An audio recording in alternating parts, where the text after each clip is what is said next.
moment, I do have an injury to my leg, my left Achilles.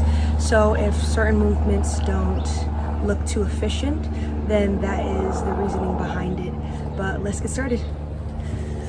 By changing the sequence in which the body unwinds, you're potentially allowing the acceleration of the body from the ground up to drive the movement of the bat swing. The overall idea is to hold the resistance as the lower body is unwinding, which means pulling back with your upper body, creating some sort of resistance that will slowly unfold as the weight shifts from the hip rotation to the front foot striking the floor. Your overall hitting ability is determined by a few body segments: your hips, your shoulders, and also your hand positioning, which, if we're cueing myself or the other gentleman that will be appearing in this video later on, your hands should be back, your front shoulder should be down, back shoulder elevated, elbow behind the hands, which is leaving more room for the lower half to release its stored energy. Now, when we're speaking about stored energy, the force is being driven from the ground up. So potentially you're transferring energy from the lower body to the upper body all the way to the barrel of the bat. Now, to further break down the influence of sequencing and how it affects your bat swing, we have to take a look at proximal to distal movement.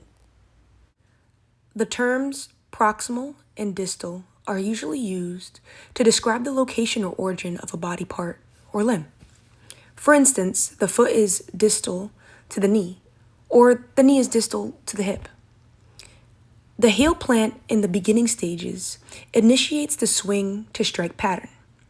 The heel striking the ground generates power through a pushing action, driving energy from the ground through the legs.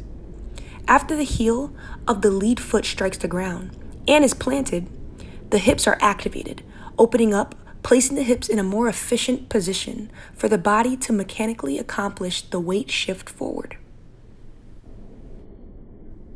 thus allowing the lower limbs to now properly carry on to the next step of unfolding the kinetic chain, in which drives power into the essential movement of the bat swing. Proximal to distal movement of the shoulder joint and hips to thigh rotation allow the athlete to be in a more athletic stance, in which creates separation to increase power within the strike pattern. The more energy an athlete can build up, the greater the bat swing. Thus, when shifting your weight forward while pushing off the ground, you allow the thigh/humerus to rotate the hips, potentially driving more power and energy into the bat, around and across the body, to accomplish a full range of motion to strike the ball, making contact.